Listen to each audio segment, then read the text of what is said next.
done is people will bend their spine a lot. That should not be done. And get the stretch on the back. Hold it for 15 to 20 seconds and then leave it. So you go forward and stretch. Don't lift the heel on the back side and get the stretch. Hold for 15 to 20 seconds and then release it. Go to the other leg. So this is the calf stretch. Don't mistake it. Don't get spine problem by doing twisting like this and all. If you are doing the twisting, it should be gentle. Next one is called as the hamstring stretch. Hamstring.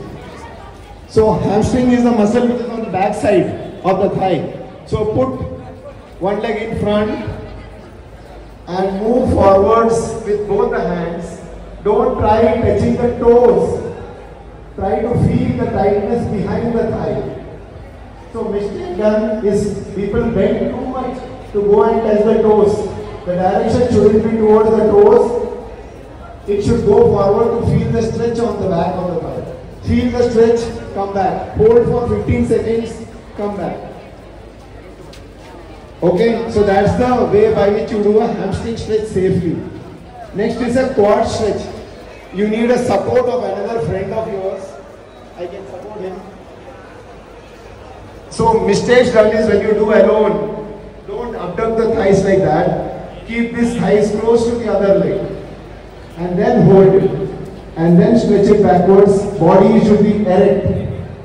It should not be bending forwards or taking the thigh side. You can always take the help of your friend. You can support.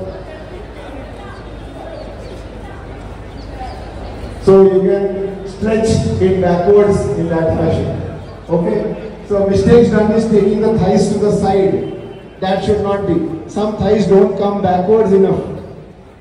So that's the quadricep stretch. So you saw 3 areas, calf, quads. The next one is this inner thigh muscles, which is called adductors. Sit on the floor. Make a namaste with the foot and take it closer to your body.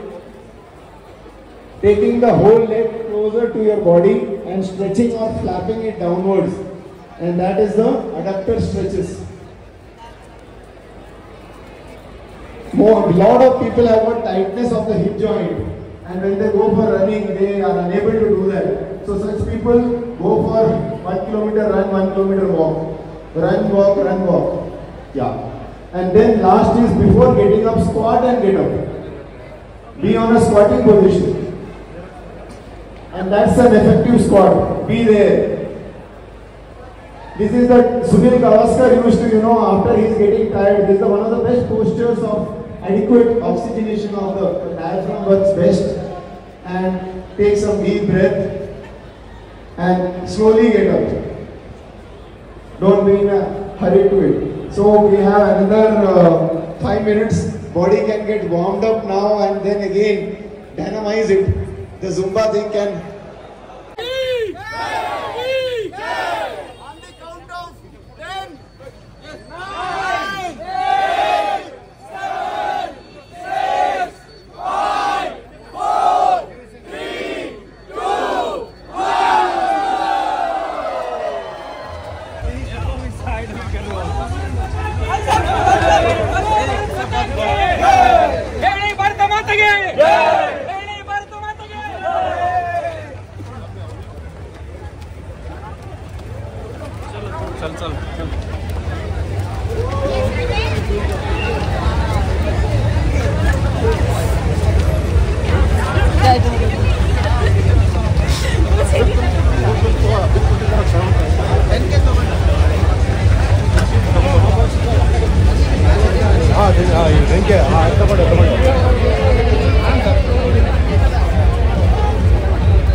ಆಗಿರ್ತಕ್ಕಂಥ Shri K Ramamurthy sir ಅವರು ಬಂದಿದ್ದಾರೆ.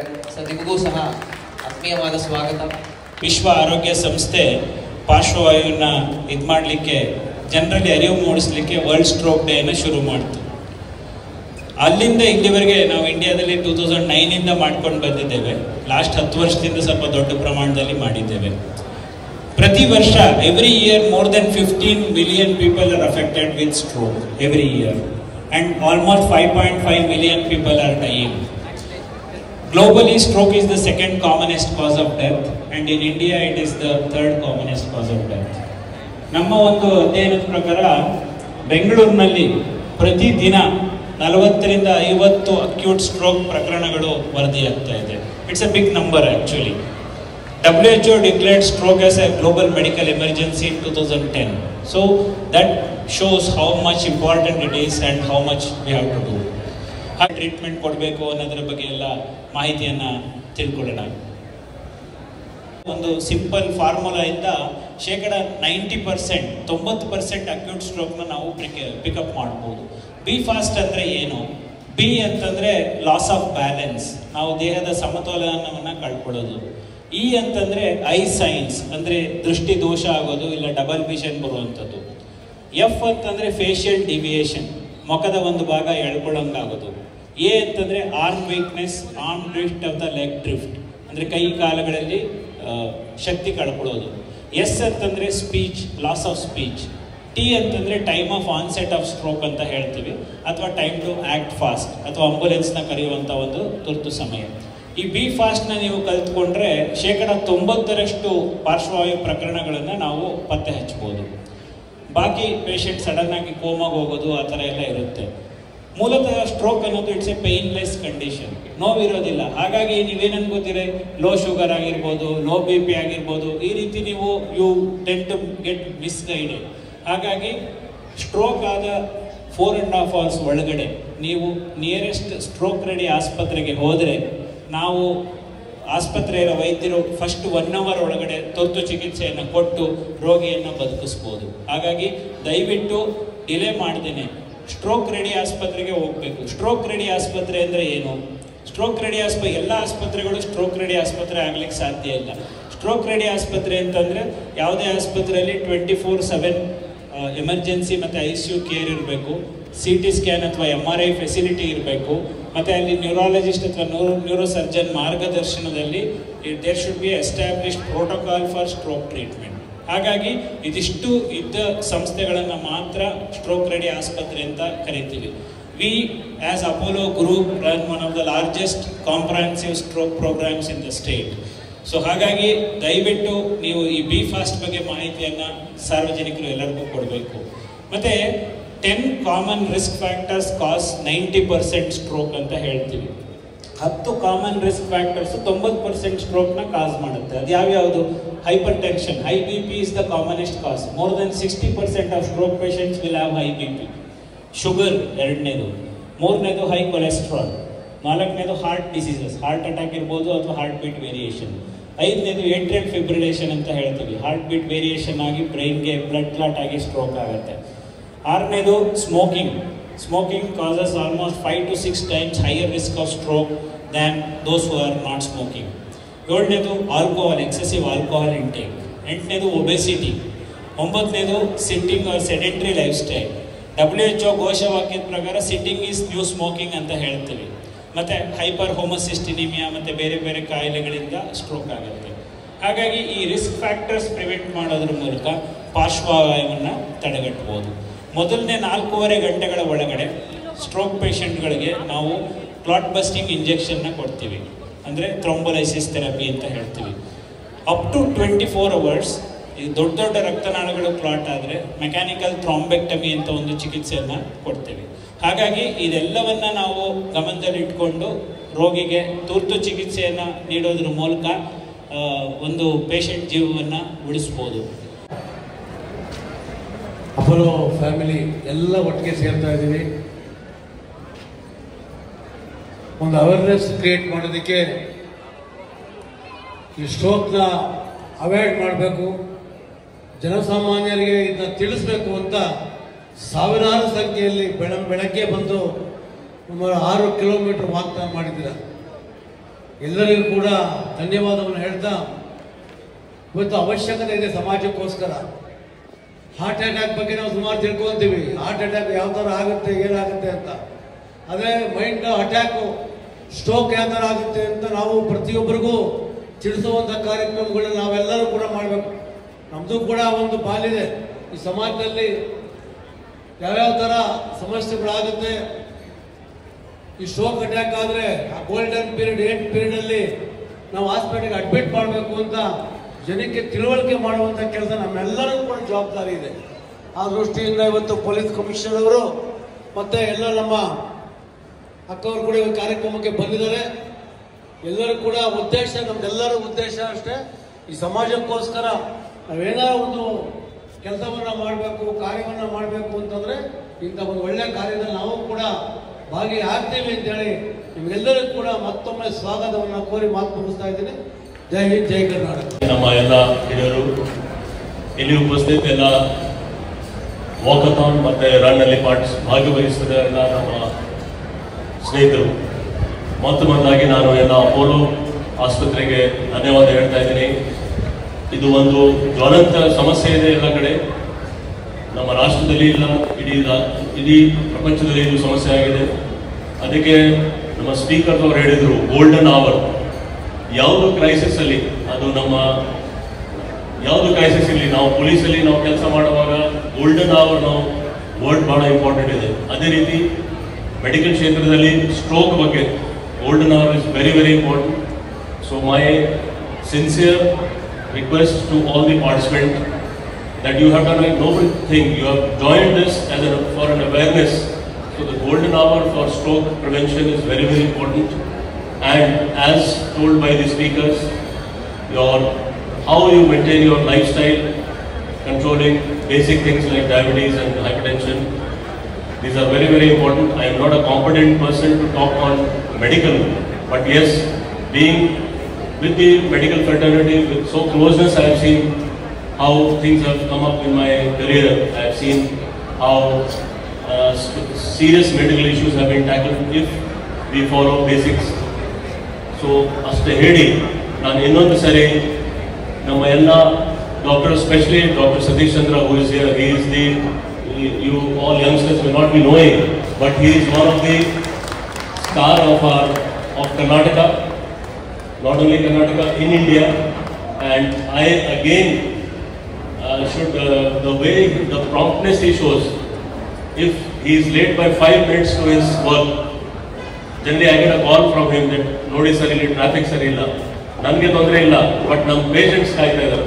So that is his commitment, and I have always admired his commitment when he was as a director Nimhans, and now he is heading Apollo Neurology Department. And all of the doctors who are supporting him, all other people who are behind this movement. ಇನ್ನೊಂದು ಸರಿ ನಾನು ನಮ್ಮ ಎಲ್ಲ ಇಲ್ಲಿ ಆಯೋಜಕರಿಗೆ ಧನ್ಯವಾದ ಹೇಳ್ತಾ ಇದ್ದೀನಿ. First run start ಆಗಿದ್ದು ನಾನೇ ಸ್ಟಾರ್ಟ್ ಮಾಡಿದ್ದೆ ಕಬ್ಬನ್ ಪಾರ್ಕಲ್ಲಿ. ನಾನು ನನಗೆ ಚಾನ್ಸ್ ಸಿಕ್ಕು ಕಮಿಷನರ್ ಆಗಿ ಇಲ್ಲಿ ಬರಲಿಕ್ಕೆ. ಇನ್ನೊಂದು ಸರಿ ನಿಮ್ಮೆಲ್ಲರಿಗೆ ಧನ್ಯವಾದ ಹೇಳ್ತಾ ಇದ್ದೀನಿ. ಮತ್ತು medal winners, congratulations. Winning is not, participation is most important. So from next year we should see this entire thing more full. Thank you. Leaps and bounds. I am very grateful to Siman Singh sir for taking his time out and coming here, be part of it, and also. ನಮಸ್ಕಾರಗಳು. ನನ್ನ ಪ್ರಾಣನ ಕಾಪಾಡಿದ ಡಾಕ್ಟರ್ಗಳಿಗೂ ನನ್ನ ನಮಸ್ಕಾರ.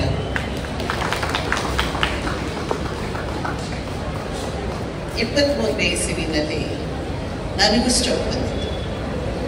ಆಗ immediate ಆಗಿ ನಾನು ಇಲ್ಲಿ Apollo ಹಾಸ್ಪಿಟ್ಲಿಗೆ ಬಂದಿದ್ದರಿಂದ, ಇಲ್ಲಿ ಇವರು ನನ್ನನ್ನು ಕಾಪಾಡಿದ್ದರಿಂದ ಇವತ್ತು ಇಷ್ಟು ಕೊಬ್ಬಿನಿಂದ ಇಲ್ಲಿ ನಿಂತ್ಕೊಂಡು ನಿಮ್ಮ ಜೊತೆಯಲ್ಲಿ ಮಾತಾಡ್ತಾ ಇದ್ದೀನಿ. ಇದಕ್ಕೆ ಕಾರಣ ಪ್ರಾಣ ಉಳಿದಿದ್ದು. ಈ ಅವೇರ್ನೆಸ್ ಎಲ್ಲರಿಗೂ ಬರಬೇಕು. ನನಗೆ ಈ ಇನ್ಸಿಡೆಂಟ್ ಆದಮೇಲೆ ಈ ಅವೇರ್ನೆಸ್ ಬಂತು.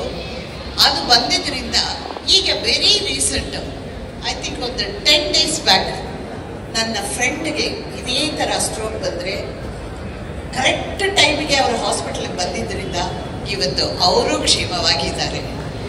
ಅದು ಏನಂದರೆ ಆ ಟೈಮಿಗೆ ನಾವಲ್ಲಿ ಹೋಗಬೇಕು ಅನ್ನೋದು, ನಾವು ನಮ್ಮ ಪಕ್ಕದಲ್ಲಿರೋರಿಗೆ, ಅಕ್ಕಪಕ್ಕದಲ್ಲಿರೋರಿಗೆ ಯಾವಾಗಲೂ ಇದನ್ನು ಹೇಳ್ತಾ ಇರಬೇಕು.